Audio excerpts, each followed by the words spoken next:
Selamat pagi Bapak Ibu dan saudara yang kasih Tuhan. Kita bersyukur hari ini kita menikmati berkat Tuhan dengan hari yang baru. Dan mari dalam salam pagi ini kita melanjutkan pembacaan firman Tuhan dari Bilangan pasal 35. Tuhan berfirman kepada Musa di dataran Moab, di tepi sungai Yordan, di dekat Yeriko. Perintahkanlah kepada orang Israel supaya dari milik pusaka kepunyaannya diberikan mereka kota-kota kepada orang Lewi untuk didiami. Juga haruslah kamu memberikan kepada orang Lewi tanah-tanah pengembalaan yang di sekeliling kota-kota itu. Kota-kota itu akan menjadi kepunyaan mereka untuk didiami, dan tanah-tanah penggembalaannya untuk hewan yang mereka miliki dan untuk segala ternak mereka yang lain.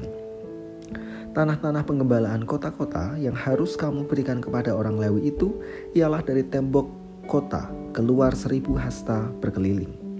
Di luar kota itu haruslah kamu mengukur 2000 hasta di sisi timur dan 2000 hasta di sisi selatan dan 2000 hasta di sisi barat dan 2000 hasta di sisi utara, sehingga kota itu berada di tengah-tengah.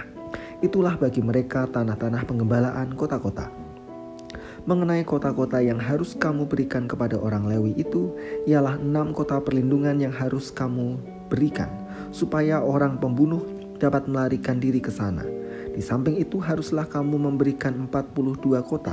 Segala kota yang harus kamu berikan kepada orang Lewi itu berjumlah 48 kota. Semuanya dengan tanah-tanah pengembalaannya. Mengenai kota-kota yang akan kamu berikan dari tanah milik orang Israel, dari suku yang banyak jumlahnya haruslah kamu ambil banyak, dan dari suku yang sedikit jumlahnya haruslah kamu ambil sedikit.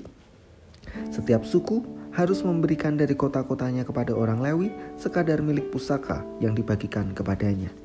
Tuhan berfirman kepada Musa, berbicaralah kepada orang Israel dan katakanlah kepada mereka, apabila kamu menyeberangi sungai Yordan ke tanah Kanaan, maka haruslah kamu memilih beberapa kota yang menjadi kota-kota perlindungan bagimu, supaya orang pembunuh yang telah membunuh seseorang dengan tidak sengaja dapat melarikan diri ke sana. Kota-kota itu akan menjadi tempat perlindungan bagimu terhadap penuntut balas, supaya pembunuh jangan mati sebelum ia dihadapkan kepada rapat umat untuk diadili. Dan kota-kota yang kamu tentukan itu haruslah 6 buah kota perlindungan bagimu. 3 kota harus kamu tentukan di seberang sungai Yordan sini, dan 3 kota harus kamu tentukan di tanah Kanaan. Semuanya kota-kota perlindungan. Ke-6 kota itu haruslah menjadi tempat perlindungan bagi orang Israel dan bagi orang asing dan pendatang di tengah-tengahmu, supaya setiap orang yang telah membunuh seseorang dengan tidak sengaja dapat melarikan diri ke sana. Tetapi jika ia membunuh orang itu dengan benda besi sehingga orang itu mati, maka ia seorang pembunuh, pastilah pembunuh itu dibunuh. Dan jika membunuh orang itu dengan batu di tangan yang mungkin menyebabkan matinya seseorang sehingga orang itu mati, maka ia seorang pembunuh, pastilah pembunuh itu dibunuh. Dan jika ia membunuh orang itu dengan benda kayu di tangan yang mungkin menyebabkan matinya seseorang sehingga orang itu mati, maka ia seorang pembunuh, pastilah pembunuh itu dibunuh. Penuntut darahlah yang harus membunuh pembunuh itu. Maka pada waktu bertemu dengan dia, ia harus membunuh dia.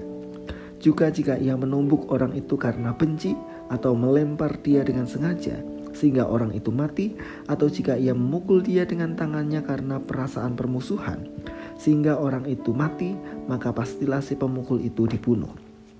Ia seorang pembunuh, penuntut darah harus membunuh pembunuh itu pada waktu bertemu dengan dia.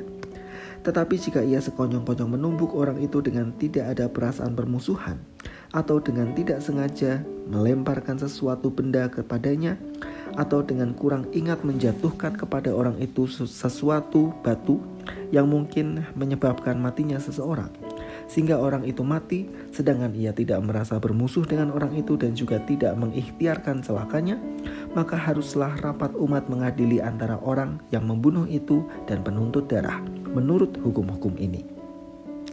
Dan haruslah rapat umat membebaskan pembunuh dari tangan penuntut darah, dan haruslah rapat umat mengembalikan dia ke kota perlindungan, ke tempat ia melarikan diri.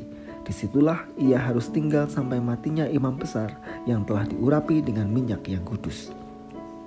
Tetapi jika terjadi bahwa pembunuh itu keluar dari batas kota perlindungan tempat ia melarikan diri, dan penuntut darah mendapat dia di luar batas kota perlindungannya, maka penuntut darah membunuh pembunuh itu, maka tidaklah ia berhutang darah.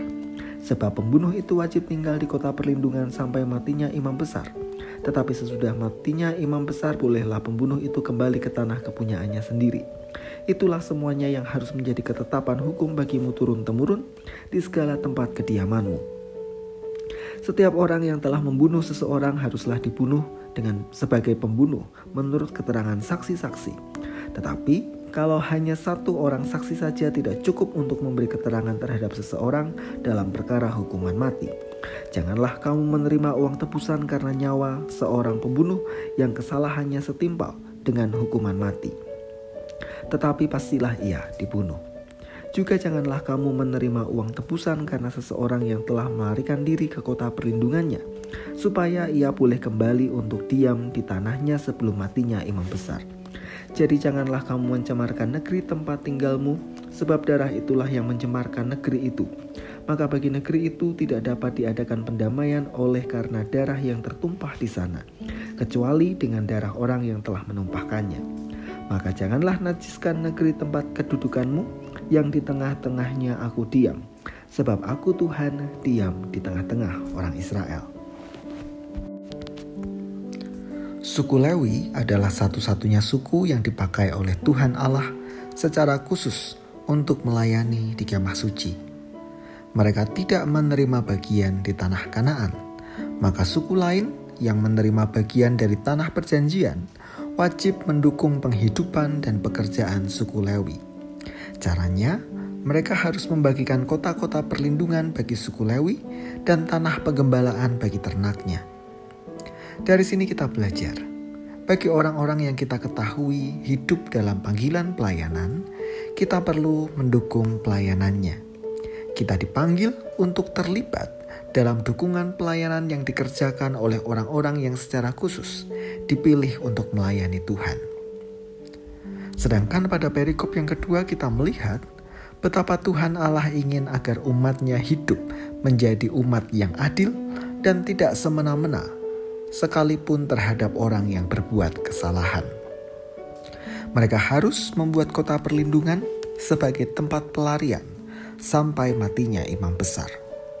Dengan demikian, kita belajar betapa pentingnya menjaga hati dari sikap semena-mena terhadap sesama, sekalipun mereka merugikan kita.